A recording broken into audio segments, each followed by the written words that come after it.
Welcome student. अभी आप देख रहे हैं mathematics channel Rajendra concept of mathematics, जहां मिलते हैं आपको हायर मैथमेटिक्स से रिलेटेड अनेक टाइप का वीडियो। और अभी हम डिस्कस करने वाले हैं चारपीट मेथड।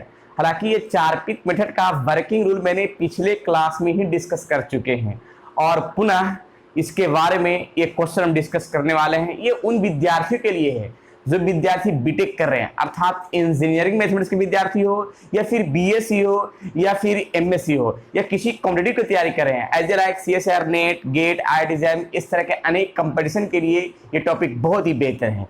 तो चलते हैं इसका डिस्कस करते हैं ये क्वेश्चन कैसे बनेगा। लेकिन जो विद्यार्थी इसके पहले लेक्चर नहीं देखे हैं, अर्थात वर्किंग रूल नहीं देखे हैं, वो जाकर जरूर देख लेंगे ताकि उससे पता चलेगा कि कैसे इसका क्वेश्चन का सॉल्यूशन का प्रक्रिया है और आसान बनेगा। राइट, सभी क्वेश्चन जो बताया जा रहा है आपके यूनिवर्सिटी के लिए, जो भी प्रीवियस ईयर का क्वेश्चन है वो सभी क्वेश्चन को डिस्कस करते जा रहे हैं, तो उसको जरा अच्छा से देखना है, तरीके से देखना और समझने की कोशिश करना है। राइट, चलिए सबसे पहले यहाँ पे जो मेरे क्वेश्चन लिखा है, solve following non linear partial differential equation by Charpit method. अब इसका सॉल्यूशन करते हैं q बराबर 3p²। देखिएगा सॉल्यूशन का प्रक्रिया स्टार्ट करते हैं यहां से। Solution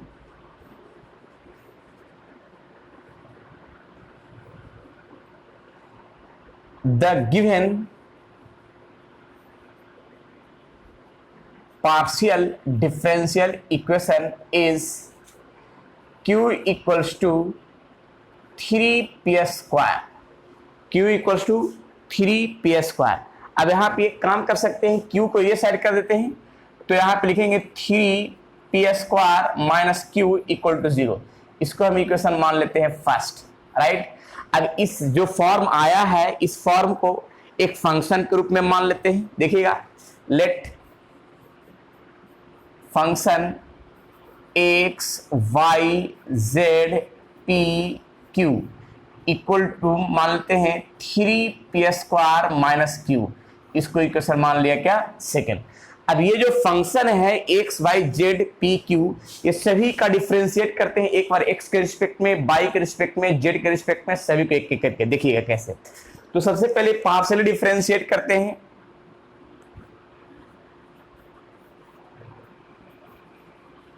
partially differentiate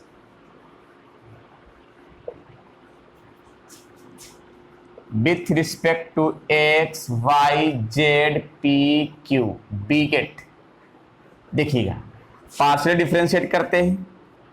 partially differentiate पहले x के रिस्पेक्ट में, जैसे ही x के रिस्पेक्ट में अगर पार्शियली डिफरेंशिएट किया जाएगा तो ये कांस्टेंट पार्ट होता है, इसका डिफरेंशिएशन 0 हो जाएगा। राइट, सिमिलरली ये भी पार्शियली डिफरेंशिएट करते हैं y के रिस्पेक्ट में, तो इसमें भी कांस्टेंट पार्ट p और q हो जाएगा, उसका भी 0। पार्शियली डिफरेंशिएट z के रिस्पेक्ट में करते हैं तो ये भी कांस्टेंट पार्ट है, ये भी क्या आ जाएगा, z के रिस्पेक्ट में p और q 0 हो जाएगा। अगर पार्शियली डिफरेंशिएट अगर हम p के रिस्पेक्ट में करते हैं तो q कांस्टेंट होगा और 3p² का डिफरेंशिएशन होगा 6p। राइट, और q 0 हो जाएगा। वैसा ही पार्शियली डिफरेंशिएट q के रिस्पेक्ट में करते हैं तो 3p² मेरा कांस्टेंट पार्ट होगा और q का 1 होगा डिफरेंशिएशन, q के रिस्पेक्ट में -1 है तो -1।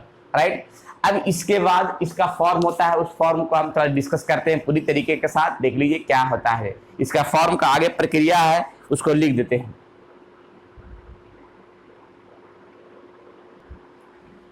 चलिए तो जरा देखते हैं, यहाँ लिखे हैं कि as we know that Charpit auxiliary equation subsidiary equation written as, यानी चारपीट एक्सिलरी इक्वेशन का फॉर्म मैंने वर्किंग रूल में लिखवाया था। क्या लिखवाया था सामने देखिए, dx upon minus del F upon del P equal to dy upon minus del F upon del Q equal to del dz upon minus P into del F upon del P minus Q upon del F upon del Q equal to dp upon del F upon del x plus p into del F upon del z equal to dq बराबर del F upon del y plus q into del F upon del z. Right, इस सभी part में हम एक एक करके value put करते हैं। देखिए क्या, dx minus del F upon del p का वैल्यू आ गया है 6p। Right, dy minus del upon del q का वैल्यू कितना है, -1। dz minus p del F upon del p का हो गया 6p q del F upon del q का -1। Right, dp del f on del x का value 0 है plus p into del upon जो है ये भी 0 है, और d q del upon del y ये भी 0 है, और q into del upon del z भी क्या है 0 है, right.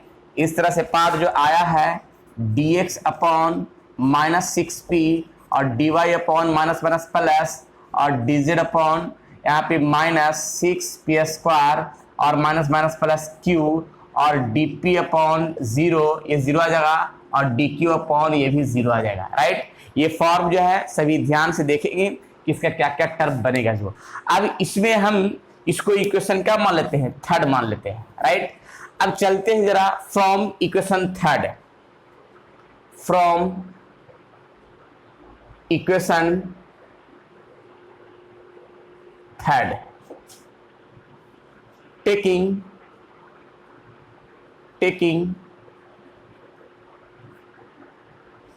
To any term, to any terms we get. अब इसमें क्या है कि दो एनी टर्म को हम यहाँ टर्म सेट करेंगे, देखिए कहीं कर तो नहीं रहा है, चलिए कोई दिक्कत नहीं। यहाँ पे दो कोई टर्म हम ले लेंगे। अब दो टर्म क्या लेते हैं जरा देखिएगा, यहाँ पे हम दो टर्म लेते हैं कि जो ये वाला टर्म है ये पार्ट है और ये वाला पार्ट है, एक साथ हम कर लेते हैं। देखिए कैसे, यानी सॉल्यूशन का प्रक्रिया यहाँ पे अपना खुद सोचना होगा, dx अपॉन माइनस 6p और यहाँ पे dp अपॉन 0। अब इसको इससे एक काम करेंगे, इसको इससे, तो यहाँ पे dp बराबर क्या आ जाएगा 0। अब दोनों तरफ हम इंटीग्रेट कर देंगे, इंटीग्रेट करेंगे तो इंटीग्रेशन का पार्ट में जरा देखिएगा यहाँ पे आ जाएगा क्या, dp का इंटीग्रेशन p आ जाएगा और इसका यहाँ पे जो है ना एक कांस्टेंट पार्ट मान लेंगे, इसका a आ जाएगा, क्लियर, क्योंकि यहाँ 0 का 0 हो जाएगा, यहाँ पे कांस्टेंट पार्ट a है, तो यहाँ पे p बराबर क्या आ गया, a आ गया। अब यहाँ तक तो कोई दिक्कत नहीं, जो सामने दिख रहा है प्रक्रिया, क्लियर। अब यहाँ पे का जो आगे है, अब चलते हैं फ्रॉम फर्स्ट में, यहाँ पे चलते हैं फ्रॉम फर्स्ट से, फ्रॉम फर्स्ट जो है लिखा हुआ है यहाँ पे 3p square minus q equal to 0। तो यहाँ p का वैल्यू निकाला, यहाँ पे q का भी वैल्यू निकालना होगा। q का वैल्यू कैसे, तो जहां p है वहां पे हम a वैल्यू पुट कर देते हैं, a square minus q equal to 0। तो q बराबर कितना आ गया 3a स्क्वायर, जो सामने दिखा। p और q का वैल्यू निकाल लिए हैं, और p और q का वैल्यू निकालने के बाद इसका फिर कंप्लीट सॉल्यूशन का फॉर्म दिखाएंगे, क्योंकि p और q निकालना ही होगा। फिर लिखेंगे now as we know that complete solution of given as, ठीक है। Now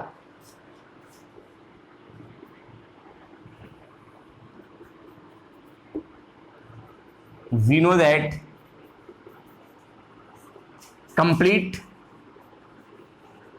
solution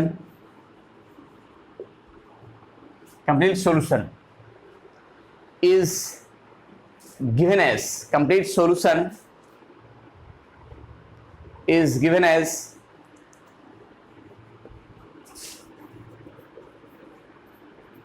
dz equal to p into dx और q इंटू डी वाई, और dz है यहाँ p का वैल्यू मेरा कितना है a है, यहाँ पे dx, q का वैल्यू कितना है 3a स्क्वायर dy।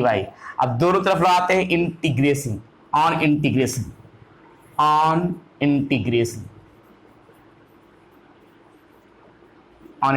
दोनों तरफ क्या लगा दिया, इंटीग्रेशन लगा दिया, राइट।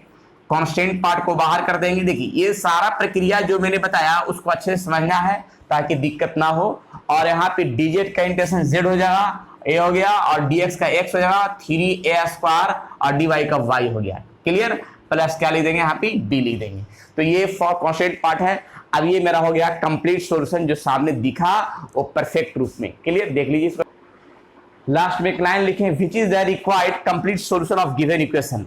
तो इस तरह से हम कंप्लीट सॉल्यूशन करेंगे। कैसे, किस तरह से किया मैंने एक बार फिर से समझाते हैं। सबसे पहले इसमें एक चीज ध्यान रखना है क्या, कि जो भी क्वेश्चन दिया गया है उस क्वेश्चन को बराबर 0 करके इक्वेशन फर्स्ट मान लिया। फिर इसके बाद x by z p q का फंक्शन मान लिया 3p square minus q equation second, और प्रत्येक में एक बार x का रिस्पेक्ट का डिफरेंशिएशन, y का, z का, p का और q का डिफरेंशिएट करके सामने दिख रहा है।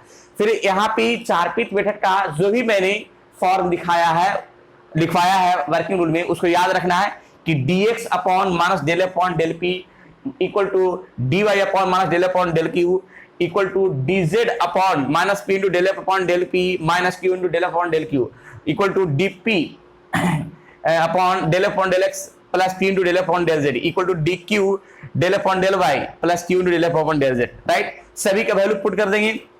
पुट करने के फॉर्म जो आएगा, कोई भी हम दो पार्ट लेंगे और दो पार्ट लेके सॉल्यूशन करना स्टार्ट करेंगे। तो हम देखें कि इसको और इसको x और p को साथ मैंने लिया और साथ लेने के बाद ये फॉर्म क्रॉस मल्टीप्लिकेशन से किया तो dp इक्वल टू 0 आ गया और इसका इंटीग्रेट कर दिया तो p बराबर a आ गया। और यही जो p का वैल्यू आया उसको हम इक्वेशन फर्स्ट में पुट कर देंगे और फर्स्ट में इक्वेशन पुट करेंगे और तो मेरा q आ जाएगा। देखिए p का वैल्यू हम a पुट कर दिया तो q का वैल्यू आ गया। अगर मान लिया हमको फर्स्ट में ना पुट करके अगर इसी में से कोई दो को उठाएंगे और q का वैल्यू अगर आ जाता है तो इसे भी हम सोल्यूशन कर सकते हैं, राइट। और जो p और q का वैल्यू आया वो हम कंप्लीट सोल्यूशन पुट करेंगे जो वर्किंग रूल में लिखवाया है dz of equal to p into dx plus q into dy।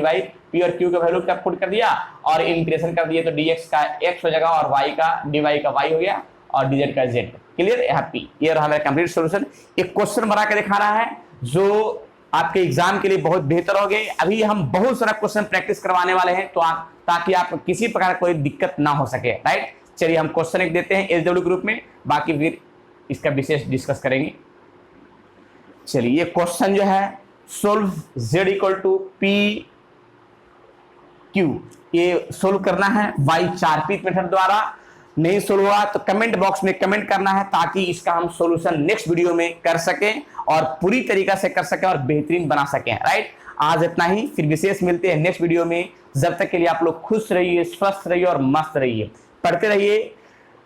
यहाँ पे general method of solution, Charpit method का बेहतरीन क्वेश्चन और जो भी आपके यूनिवर्सिटी में पूछे हुए क्वेश्चन हैं उस सारे क्वेश्चन को डिस्कस करने वाले हैं।